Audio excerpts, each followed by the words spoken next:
नमस्कार साथियों, स्वागत है आपका आपके अपने चैनल जीके फ्लैश ऑन में। सीटेट 2023 की लगातार चल रही क्लासों में आज हम बात करने आए हैं एनईपी 2020 के जितने भी प्रीवियस ईयर क्वेश्चन आए हैं। पुराने प्रीवियस ईयर क्वेश्चन हम सारे ऐसे पढ़ेंगे जिनमें से एक भी क्वेश्चन ना रह जाए और सिर्फ एनईपी के होंगे वो पीवाईक्यू।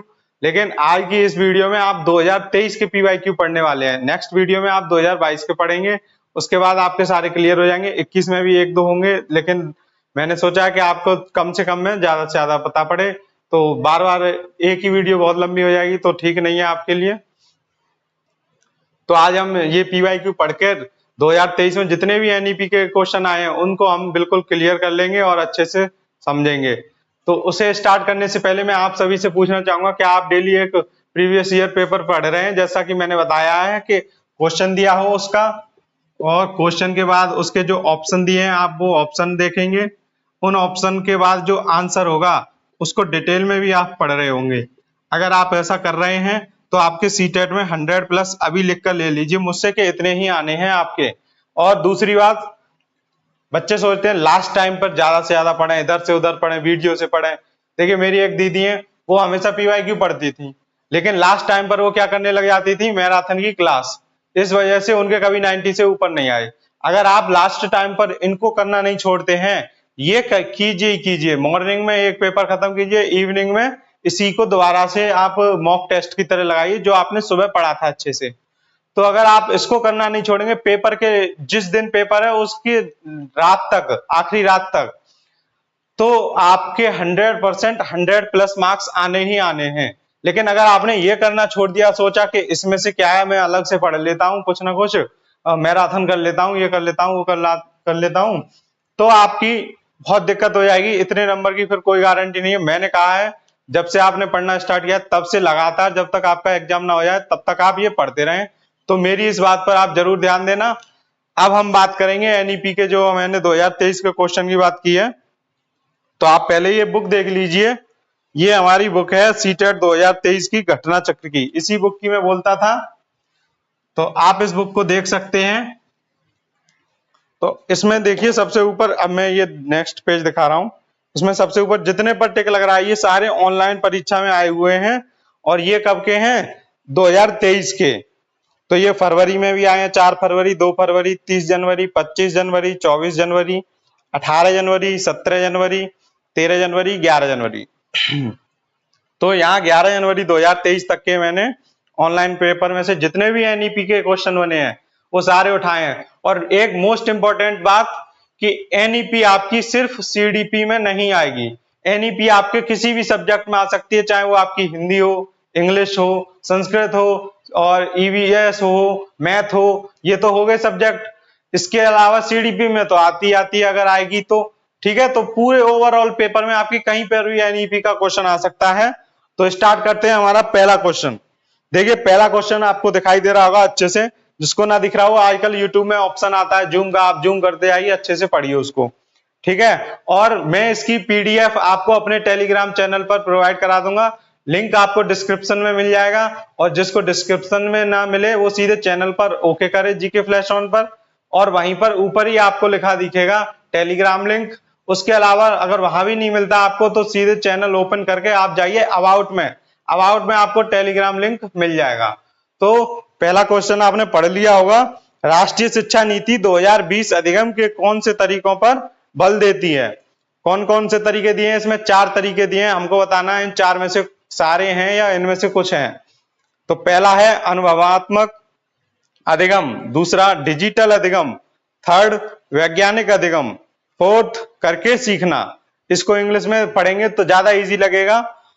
फर्स्ट ऑप्शन है experiential learning, second digital learning, third scientific learning, fourth learning by doing. इसमें चारों ही ऑप्शन मुझे अच्छे लग रहे हैं। आप देखेंगे इसका आंसर भी डी है, 1 2 3 4 सारे आंसर हैं इसके।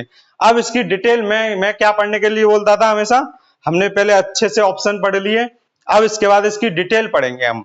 राष्ट्रीय शिक्षा नीति 2020 अधिगम के अनुभवात्मक, डिजिटल, वैज्ञानिक, करके सीखना तरीकों पर बल देती है। नई राष्ट्रीय शिक्षा नीति 2020 को भारत सरकार द्वारा 29 जुलाई 2020 को घोषित किया गया। यह नीति अंतरिक्ष वैज्ञानिक के कस्तूरी रंगन, उनका नाम ही क्या है, के कस्तूरी रंगन की अध्यक्षता वाली समिति रिपोर्ट पर आधारित है। तो आपने ये पहला क्वेश्चन पढ़ लिया होगा काफी अच्छे से। अब हम अपना नेक्स्ट क्वेश्चन देखते हैं। अब आप ये देखना कि ये किस में से आ रहा है। ये अभी पहला वाला आया है सीडीपी में। अब नेक्स्ट वाले की बात करेंगे हम। राष्ट्रीय शिक्षा नीति यानी कि एनईपी 2020 प्रत्येक विषय में पाठ्यक्रम की विषय वस्तु को कम करने पर विचार कर रही है, ताकि पाठ्यक्रम को कम करने पर विचार कर रही है एनईपी 2020। किस लिए विचार कर रही है? जिससे कि, ताकि का मतलब होता है जिससे कि, पहला ऑप्शन, परीक्षा में विद्यार्थियों के नंबरों को सुधारा जा सके, प्राप्तांकों को सुधारा जा सके, ऐसा तो कुछ नहीं है। बी, कक्षा में धीमी गति से सीखने वाले शिक्षार्थियों का प्रदर्शन सुधारा जा सके। अरे भाई धीमी गति से सीख रहे हैं, इसमें क्या बुराई है? ये भी सही लग रहा है, ये तो हो नहीं सकता। सी, पाठ्यक्रम को पूरा करने में शिक्षकों के भार को कम किया जा सके। अरे शिक्षकों का भार क्या कम करना, शिक्षकों का तो काम ही है पढ़ाना, बच्चों का भार कम करें तब तो बात ठीक भी है। डी, विद्यार्थी रटकर सीखने से अलग वास्तविक समझ की ओर बढ़े। ये सबसे अच्छा ऑप्शन है। आपने देखे होंगे इतने सब में डी को पढ़ते ही आपको मजा आ गया होगा कि इसी को लगाना है मुझे तो, कि भाई रटकर पढ़ तो हम ही खुद परेशान हो गए जब हम पढ़ते थे। अब बच्चे पढ़ेंगे तो फिर उनका क्या होगा? तो बच्चों को बिल्कुल भी रटकर नहीं पढ़ाना है, उनके समझ में जितना आए उतना समझ में आ जाए, वही बढ़िया है। तो आपको ऐसे पढ़ाना है कि उनके समझ में आ जाए, इसीलिए इसका आंसर बनता है डी। तो इसकी एक्सप्लेनेशन पढ़ते हैं।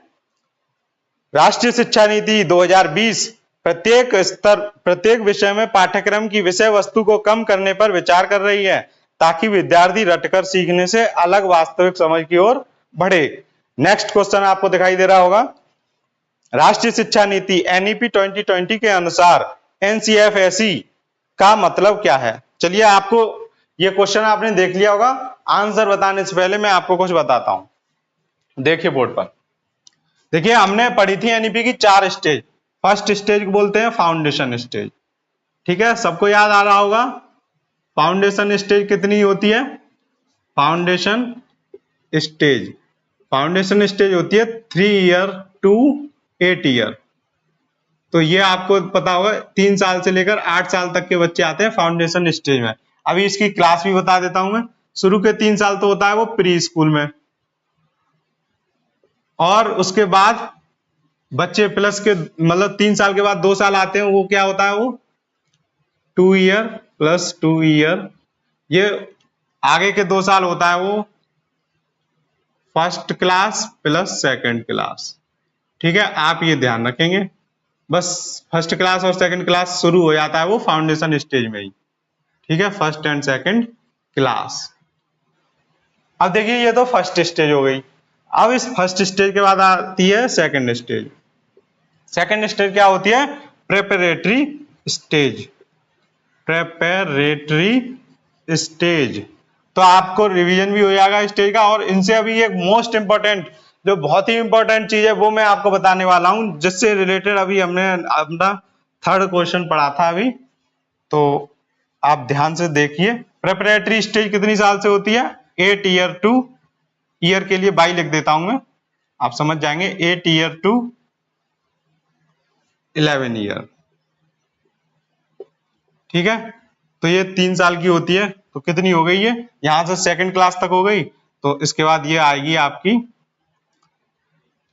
Third class, fourth class and fifth class. यहां पे चलो ऐसे ही समझ जाओगे आप, 3, 4, 5 क्लास, ठीक है। अब इसके बाद प्रेपरेटरी स्टेज हो गई। प्रेपरेटरी स्टेज के बाद कौन सी स्टेज आती है हमारी? Middle stage. अभी आप देखना, ये आपका स्टेज का तो रिवीजन हो ही रहा है, इसके बाद भी इससे रिलेटेड कितना इंपॉर्टेंट क्वेश्चन बन गया। अब मैं आपको ये चारों क्यों करा रहा हूं? क्योंकि अब जो क्वेश्चन आ रहा है वो तो एक स्टेज के ऊपर आया है, वो किसी भी स्टेज के ऊपर आ सकता है। तो आपको वही समझना है। मिडिल स्टेज कितने साल से हो गई?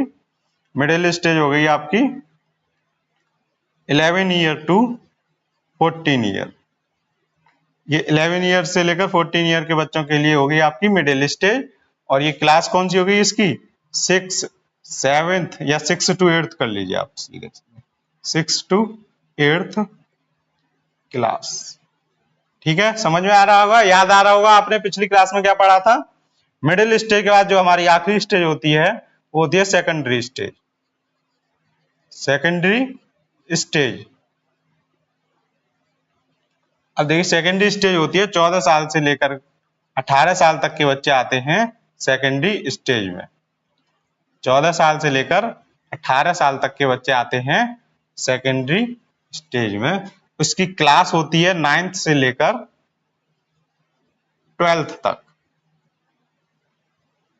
तो अब आप देखिए इन स्टेज से इंपॉर्टेंट और रिलेटेड क्या क्वेश्चन था, पहले क्वेश्चन देखिए आप एक बार फिर से, तब आपको मैं समझाऊंगा।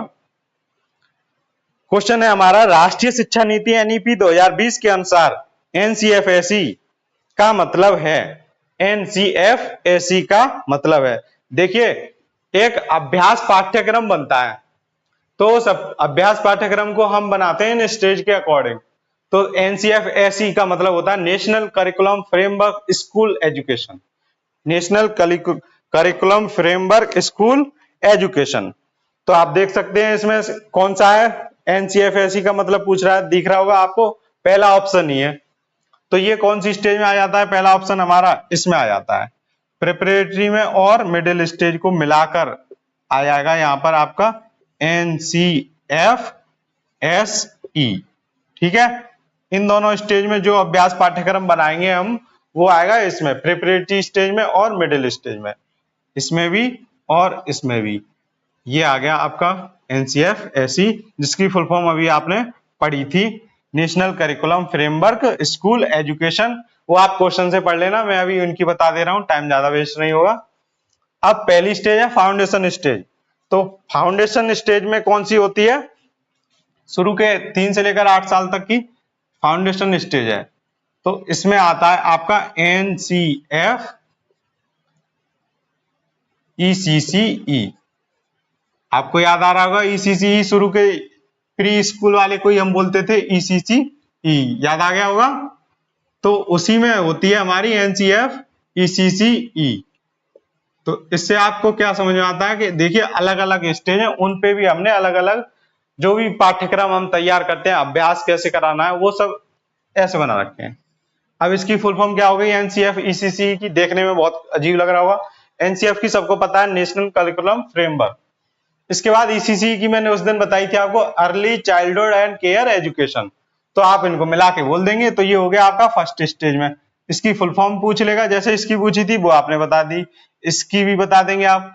तो इसकी फुल फॉर्म एनसीएफ की सबको याद ही है, ईसीसीई की भी याद है, और आप सुन लीजिए ध्यान से, national curriculum framework early childhood and care education. इसकी क्या है, national curriculum framework school education. ये होती है प्रिपरेटरी स्टेज में और मिडिल स्टेज में। इन दोनों को मिलाकर एनसीएफएसई तैयार करते हैं। अब इसके बाद आती है आपकी मिडिल स्टेज। मिडिल स्टेज में आप तैयार करेंगे एनसीएफ एई। अब यहां पर एई का मतलब क्या है, नेशनल करिकुलम फ्रेमवर्क, और एई हो जाएगा एडल्ट एजुकेशन।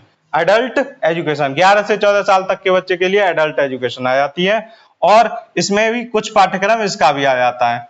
ठीक है, ये दोनों मिक्स हो जाते हैं, और ये कौन बनाता है, एनसीएफ एई।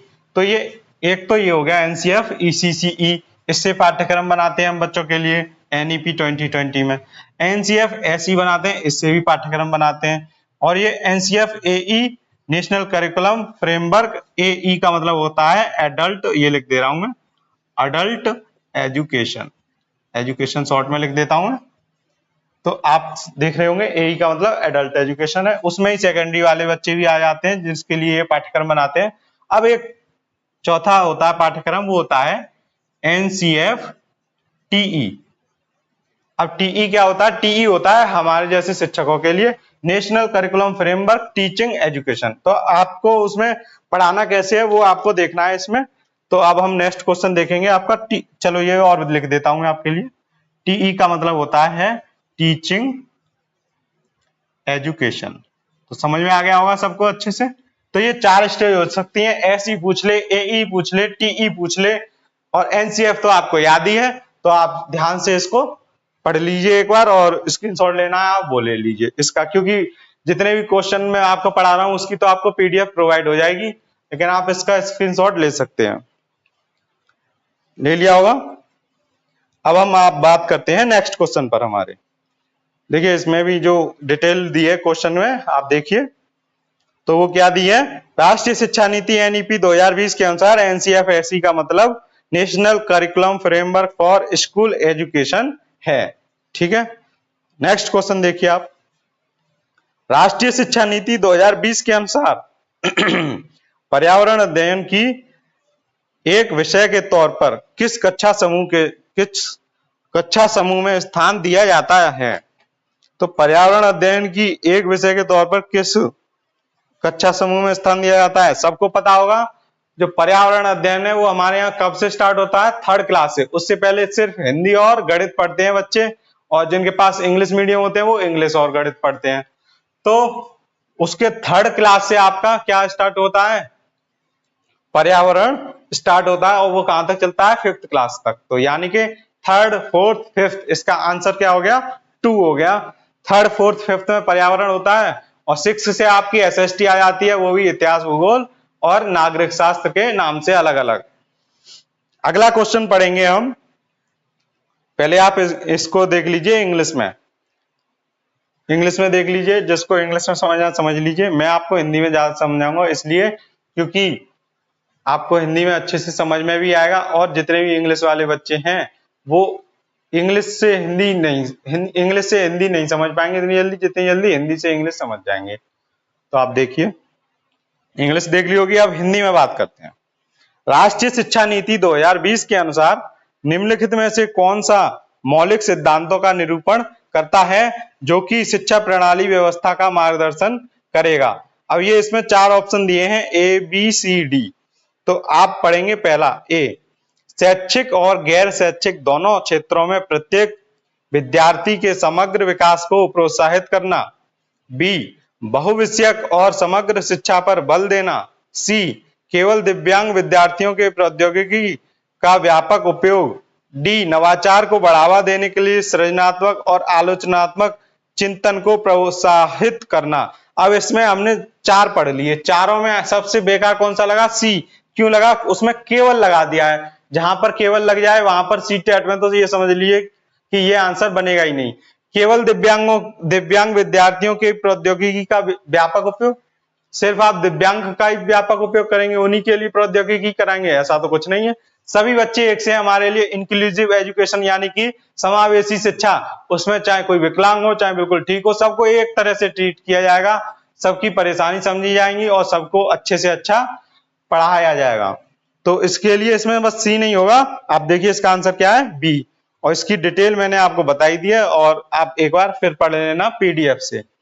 अब नेक्स्ट क्वेश्चन देखते हैं हमारा। अब ये देखिए नेक्स्ट क्वेश्चन आपको इंग्लिश में दिख रहा है, आपको देखिए इंग्लिश में क्यों दिख रहा है, क्योंकि ये क्वेश्चन आपकी इंग्लिश की लैंग्वेज में ही आया है, यानी कि इंग्लिश के पेपर में आया है आपका। तो इंग्लिश के पेपर में जब अगर कोई क्वेश्चन आएगा तो वो इंग्लिश में ही आएगा, उसकी हिंदी नहीं दी होगी। तो आप इसको पढ़िए। To implement the FLN mission successfully it is important to, A option, introduce English from preschool. B option, make the child assessment friendly by regularly organising class test. C, make use of the languages that are familiar to learners. D, change the medium of instruction of English medium. तो ना तो हमको English medium के instruction change करने हैं, ना कुछ, हमको बच्चों को ऐसी लैंग्वेज प्रोवाइड करानी जो उनको बिल्कुल ये लगे कि ये तो हमारे घर जैसी भाषा है। तो उससे वो जब आगे बढ़ेंगे तो वो खुद से इंग्लिश रिलेट करते करते खुद से इंग्लिश पढ़ना और बोलना सब कुछ सीख सकते हैं। लेकिन अगर आपने उनके घर से बिल्कुल अलग लैंग्वेज कर दी एकदम, तो वो सोचेंगे पता नहीं कहाँ आ गया, कौन सी दुनिया में आ गया मैं, ये क्या पढ़ा रहे हैं मुझे। तो वो उससे रिलेटेड बहुत मुश्किल से कर पाता है। अभी तक यही होता आया है, लेकिन अब आपके एक्सपीरियंशियल लर्निंग का मतलब क्या होता है, जो पुराने अनुभव है उससे जोड़ते हुए आपको आगे की ओर ले जाया जाएगा। तो अब बच्चों को ऐसे पढ़ाया जाएगा। तो आप इसका आंसर देखिए, सबसे अच्छा है see, make use of the languages that are familiar to learners. आपको ऐसी लैंग्वेज यूज करनी है जो उनके लिए फेमिलियर हो। और आपको बता दूं मैं 5th क्लास तक कंपलसरी है बच्चों की मातृभाषा में पढ़ाना, उनको जो उनकी मातृभाषा है उसी में उनको पढ़ाना है। तो ये 5th क्लास तक कंपलसरी है, और उसको ज्यादा से ज्यादा आप 8th क्लास तक खींचिए, कोशिश करिए कि 8th क्लास तक बच्चों को उन्हीं की मातृभाषा में पढ़ाया जाए। ये सब किसमें दिया है? हमारी एनईपी 2020। तो एनईपी 2020 के अकॉर्डिंग 5th क्लास तक तो कंपलसरी है बच्चों को उनकी मातृभाषा यानी कि मदर टंग में, उनको मदर लैंग्वेज में पढ़ाना। चलिए अब नेक्स्ट क्वेश्चन देखते हैं। नेक्स्ट क्वेश्चन है नेशनल एजुकेशन पॉलिसी 2020 रिकमेंडेशन पेडागोजीज विचार, यानी कि राष्ट्रीय शिक्षा नीति 2020 किस प्रकार के शिक्षा शास्त्रों का प्रस्ताव रखती है? तो आप पढ़ लिया होगा आपने। ऑप्शन देखिए, परीक्षा केंद्रित, अध्यापक केंद्रित, अधिगमकर्ता केंद्रित, बहिष्कार केंद्रित। अब आप इसको इंग्लिश में पढ़ेंगे तो ज्यादा इजी लगेगा। Exam centric, teacher centric, learner centric, exclusion centric. सबको पता होगा इसका आंसर सी। जितने भी हम अब एनईपी हो या एनसीएफ 2005 देखें, और अब तो एनसीएफ 2022-20 आ गया है, तो आप उसको पढ़ेंगे तो सब में क्या लिखा है? सीधे सीधे कि आपको बच्चे के अकॉर्डिंग चलना है, अपने अकॉर्डिंग बच्चे को नहीं चलाना है। जैसा बच्चा पढ़ना चाहता है उसको वैसे पढ़ाइए, जैसे उसके समझ में आता है उसको वैसे समझाइए, प्यार से ही पढ़ाना है। ये नहीं कि वो उसको आप डांट रहे हैं कि नहीं पढ़ रहा है तो क्यों नहीं पढ़ रहा है, ऐसा कुछ नहीं। उसको जैसे अच्छे से समझ में आ रहा है आप उसको वैसे समझाइए। उसको एक्टिविटी के अकॉर्डिंग समझ में आ रहा है, एक्टिविटी के अकॉर्डिंग समझाइए, जैसे आ रहा है वैसे समझाइए। इसका आंसर हो जाएगा सी, अधिगम करता, यानी कि लर्नर के अकॉर्डिंग शिक्षा शास्त्रों का प्रस्ताव रखती है कौन? हमारी एनईपी 2020। नेक्स्ट क्वेश्चन देखिए आप, राष्ट्रीय शिक्षा नीति एनईपी 2020 के अनुसार सभी बच्चों को बुनियादी साक्षरता एवं सांख्यिकी स्तर तक पहुंचना एक आवश्यक राष्ट्रीय मिशन बन गया है। राष्ट्रीय शिक्षा नीति 2020 के अनुसार बुनियादी सांख्यिकी का अर्थ है। तो बुनियादी सांख्यिकी का अर्थ क्या है? ए, विभिन्न प्रकार की संख्याओं को समझने की योग्यता, ऐसा तो कुछ नहीं है। बी, भारतीय संख्याओं पर मौलिक गणितीय संक्रियाओं को करने की योग्यता। यही आंसर बिल्कुल सही है, लेकिन आगे और देख लेते हैं। शिक्षार्थियों में केवल गिनने, केवल लग गया, गलत हो गया। डी, संख्याओं के ऐतिहासिक विकास को जानना। अरे ऐतिहासिक विकास को जान के वो क्या करेंगे? बच्चे हैं, जोड़ घटाई सीख लें। तो मौलिक गणितीय संक्रियाओं को सीखना, इसको आप इंग्लिश में पढ़ेंगे तो जल्दी समझ आएगा। बी ऑप्शन देखिए इंग्लिश में, the ability to carry out basic mathematical operations with Indian numerals. जो हमारे इंडियन नंबर है उनके बेसिक मैथमेटिकल आप उसके ऑपरेशन सीख लेंगे, जोड़ करना, गुणा करना, भाग करना, घटाना, ये सब आप जैसी बच्चों को सिखा देंगे। तो ये क्या है? हमारी एनईपी 2020 की बुनियादी साक्षरता एवं सांख्यिकी, यानी कि जो मैंने बताया था आपको FLN, इंग्लिश में ऊपर देखिए आप, फाउंडेशनल लिटरेसी एंड न्यूमेरेसी लिख रहा है कि नहीं लिख रहा है ब्रैकेट में, इन्वर्टेड कॉमा वाले में? हाँ, तो आप समझ गए होंगे। और ये एक और बात बता दूंगा आपको, देखिए FLN हो, इसकी फुल फॉर्म मैंने उस दिन बताई थी आपको। निपुण हो, निपुण भारत मिशन चल रहा है, सबको पता होगा। निपुण के बाद आता है सफल। सफल की फुल फॉर्म उस दिन नहीं बताई थी, लेकिन आज बता दूंगा। तो आप पहले देखिए FLN, निपुण और सफल, ये तीनों आपस में एक दूसरे से जुड़े हुए हैं।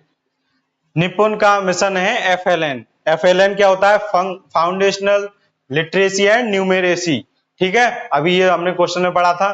तो निपुण का मिशन है ये national initiative for proficiency with in reading with understanding and numeracy. तो ये तो होगी निपुण की।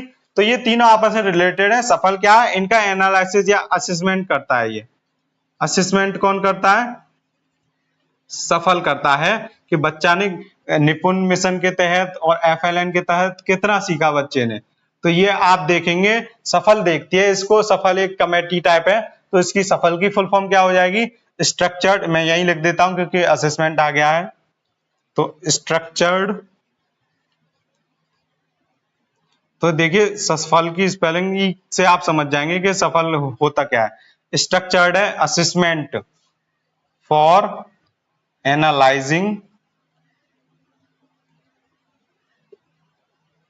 एनालाइजिंग है तो ANA हो जाएगा। स्ट्रक्चर्ड असेसमेंट फॉर एनालाइजिंग, यहां तक हो गया। लर्निंग, L से हो जाएगा लर्निंग। ठीक है, तो ये चेक करेगा असेसमेंट करेगा, ये एनालाइजिंग करेगा किसका, लर्निंग के एनालिसिस के लिए असेसमेंट करेगा। कौन, हमारा सफल। तो ये तीनों एक ही में है। अब FLN की एज मतलब कितनी साल से कितनी साल तक के बच्चे देखे आते हैं कि वो उनमें FLN आ गया, यानी कि वो मौलिक रूप से मतलब आधारभूत पढ़ना और गणित थोड़ा बहुत जोड़ घटाए गुणा भाग सीख गए हैं। तो उसकी एज है 3 ईयर टू 9 ईयर। अब आपने देखा होगा जो हमारी फाउंडेशन स्टेज है वो तो 8 साल तक है, 3 से 8 साल तक, तो ये 9 साल तक कैसे हो गई। तो ये देखिए इसमें 3 साल से लेकर 9 साल तक, तो इन 3 साल से 9 साल तक में शुरू की 5 साल तो आ गई आपकी फाउंडेशन स्टेज की, ठीक है। शुरू की 5 साल तो फाउंडेशन स्टेज की आ गई, जिसमें आपका 3 साल तो प्री स्कूल था और 2 साल क्या था आपका फर्स्ट और second class, first plus second class. अब ये तो 5 साल हो गई, जबकि ये कितनी दिख रही है आपको, 6 साल दिख रही है ना, 3 से लेकर 9 साल तक। तो एक आपकी थर्ड क्लास और जुड़ जाती है FLN में, ठीक है। FLN में थर्ड क्लास और जुड़ जाती है, जबकि थर्ड क्लास आपकी फाउंडेशन स्टेज की नहीं है।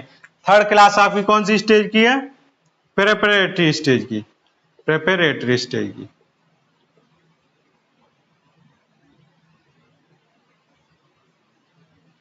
तो थर्ड क्लास आपकी प्रेपरेटरी स्टेज की है और उसको भी FLN में ही ले लिया जाता है थर्ड क्लास को। तो ये आपको याद रखना है, आपको ये जरूर याद रखना है। फाउंडेशन स्टेज 2 पार्ट्स में होती है, एक तो होती है शुरू के 3 साल जब बच्चा स्कूल ही नहीं आता है, और एक होती है स्कूल जब आ जाता है उसके 2 साल। तो कौन कौन से 2 साल होते हैं, वो फर्स्ट क्लास और सेकंड क्लास।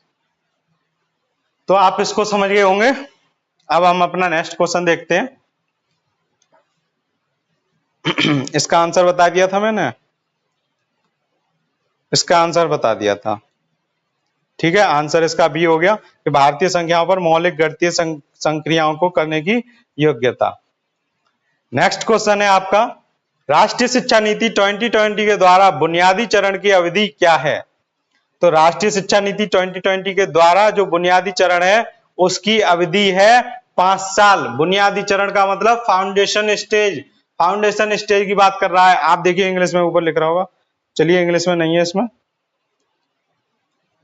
ठीक है। बुनियादी स्टेज होती है आपकी फाउंडेशन स्टेज, बुनियादी चरण यानी कि फाउंडेशन स्टेज। तो वो कितनी साल की है अवधि, यानी कि उसकी टर्म कितने ईयर का है वो, तो ये 5 साल का है, जो कि दो पार्ट्स में डिवाइडेड। 3 ईयर होते हैं प्री स्कूल के, 2 ईयर होते हैं फर्स्ट और सेकंड क्लास के, प्री स्कूल के बाद जो आते हैं बच्चे। तो आप देखिए इसमें इसकी एक्सप्लेनेशन पढ़ लेते हैं। राष्ट्रीय शिक्षा नीति 2020 के द्वारा पूर्व प्रचलित शिक्षा नीति के स्थान पर नई शिक्षा नीति 5+3+3+4 की शैक्षणिक संरचना की गई है। इसमें बुनियादी चरण 5 वर्ष का होगा, यानी कि फाउंडेशन स्टेज 5 साल की होगी, जिसमें खेल खेल में बच्चा सीखने का प्रयास करेगा। अगर क्वेश्चन आ जाता है फाउंडेशन स्टेज में आप बच्चों को कैसे पढ़ाएंगे, किताब से पढ़ाएंगे, कॉपी से पढ़ाएंगे, या फिर उसको बोल बोल कर सिखाएंगे, या उसको खेल कर सिखाएंगे, तो आपका आंसर होगा खेल खेल कर सिखाएंगे।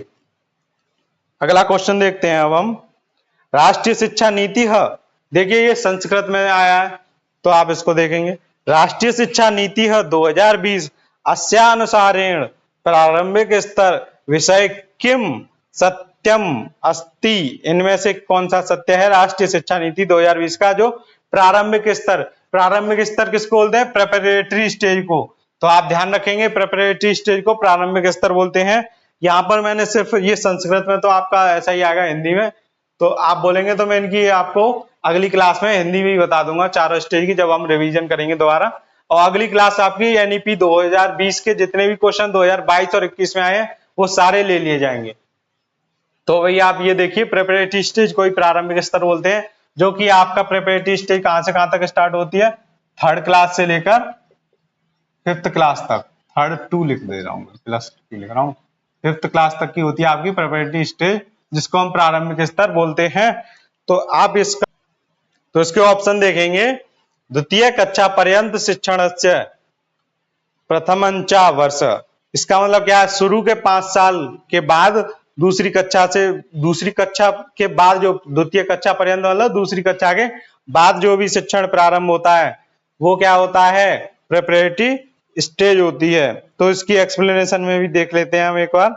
राष्ट्रीय शिक्षा नीति 2020 अस्यानुसारेण प्रारंभिक स्तर विषय द्वितीय कक्षा पर्यंत शिक्षण से पंचवर्षा सत्यम अस्ति।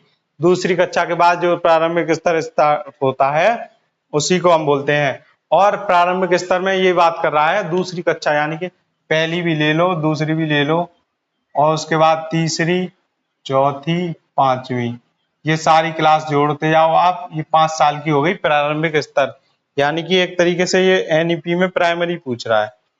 प्राथमिक स्तर विषय किम अस्ति द्वितीय कक्षा पर्यंत शिक्षण से पंचवर्षा सत्यम अस्ति। देखिए संस्कृत मुझे ज्यादा आती नहीं है, इसलिए इस क्वेश्चन की मैं जितना समझ पा रहा हूं उतना ये प्रारंभिक स्तर पूछ रहा है, कब से स्टार्ट होता है और कितने साल का होता है। तो प्रथम पंचावर्ष का मतलब लग रहा है 5 साल का शुरू के, और द्वितीय कक्षा पर्यंत मतलब दूसरी कक्षा से स्टार्ट होकर दूसरी कक्षा भी इसमें आ जाती है। ठीक है, तो अगला क्वेश्चन अब हम देखेंगे। अगला क्वेश्चन है हमारा, देखिए आपकी स्क्रीन पर, निपुण भारत दस्तावेज के अनुसार आधारभूत स्तर पर बच्चों के लिए निम्नलिखित में से कौन से महत्वपूर्ण गणितीय कौशल आवश्यक हैं। तो इसके लिए आवश्यक हैं ABCD, मतलब कि सारे हैं, ई को छोड़कर। ई पर क्या है ऐसा, अमूर्त विचार। अमूर्त विचार वही निपुण भारत, यानी कि हमने देखिए इधर निपुण भारत की बात कर रहे हैं हम। निपुण भारत में FLN में कहां तक आता है, 3 साल से 9 साल तक। ये आपने पियाजे की स्टेज पढ़ी होगी। अमूर्त आता है 11 साल से 15 साल, 4th स्टेज में, जो बच्चों की थिंकिंग डेवलपमेंट होती है। तो वो मैं आपको पियाजे की जब पढ़ाऊंगा तब बता दूंगा। वैसे आपने प्रीवियस ईयर से अभी तक पढ़ लिया होगा, ऐसी डिस्क्रिप्शन में आपने देखा होगा। तो 3 साल से 9 साल तक अमूर्त नहीं आएगी, बाकी सब आ जाएंगी। इंग्लिश में देखते हैं ऊपर, अवलोकन, ऑब्जर्वेशन, रीजनिंग, विजुअलाइजेशन और आपका ये कम्युनिकेशन। तो ये आपके चारों होते हैं, जबकि एब्स्ट्रैक्शन नहीं होता है, यानी कि अमूर्त नहीं होता है। तो इसका आंसर क्या हो गया आपका, बी। तो आप इसका जो वो भी है डिटेल वो भी पढ़ लेना एक बार खुद से। नेक्स्ट क्वेश्चन है, निपुण the national initiative for achieving foundation skill का मुख्य केंद्र किस पर है। तो इसका आंसर है समझ के साथ पठन और संख्या बोध, यानी कि आंसर डी। तो समझ के साथ पठन मैंने उसकी फुल फॉर्म बताई थी, national initiative for proficiency in reading with understanding. In reading with understanding यानी कि पढ़ें आप समझ के साथ साथ, विद अंडरस्टैंडिंग एंड न्यूमेरेसी, और गणित को रीड भी, इंग्लिश को वो गणित हो या हिंदी हो, इंग्लिश हो, कुछ भी आप रीड भी कर रहे हैं तो समझ के साथ, और आपको गणित भी आना चाहिए। ठीक है, वो भी सब समझ के साथ, संख्या बोध। तो इसका आंसर हो गया डी। सीधे सीधे आपको समझ में आ गया होगा इसकी फुल फॉर्म से ही।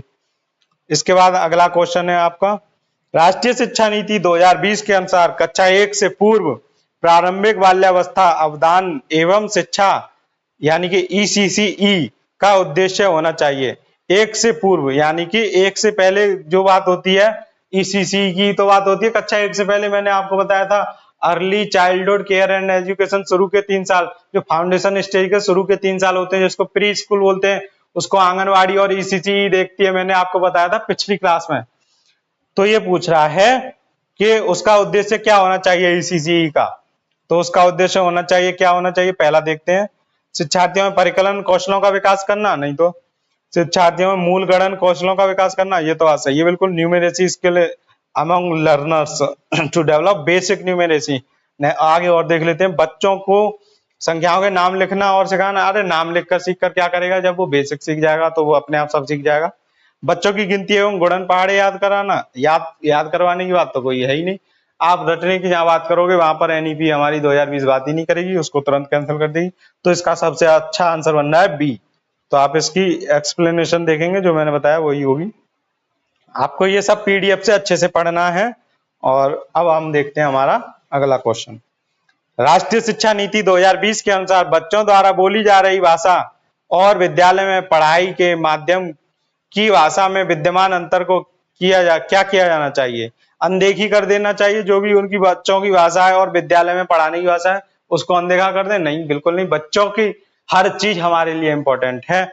उसके बाद दूसरा है बनाए रखना चाहिए कि बच्चे जैसे बोल रहे हैं वैसे ही कोई कैसे भी लैंग्वेज यूज कर रहा है गलत, तो उसको थोड़ा बहुत तो सुधार करना चाहिए। तो उसकी को हमने क्या अभी पढ़ा था थोड़ी देर पहले, उसकी मदर टंग को कनेक्ट करते हुए उसको पढ़ाना है। और 5th क्लास तक तो ये कंपलसरी है, 8th तक उसको ज्यादा से ज्यादा अगर हम खींच पाते हैं तो ठीक है, वरना 5th तक तो कंपलसरी है ही।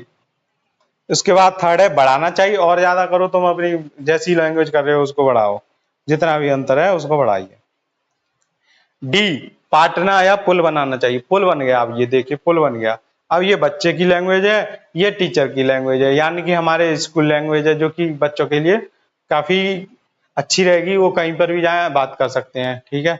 और अगर वो अपनी लैंग्वेज में बात करेंगे तो किसी और अदर स्टेट में या किसी और अदर कंट्री में जाएंगे तो थोड़ा अनकंफर्टेबल फील करेंगे वो भी।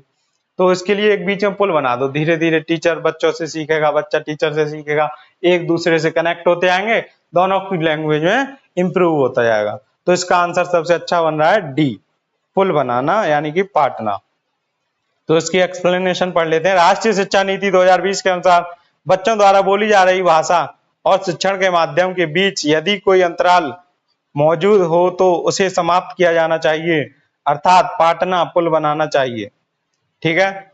अगला क्वेश्चन है निपुण भारत अस्ति, यानी कि ये संस्कृत का है, निपुण भारत अस्ति। इसका सीधे आंसर देखेंगे, सी है।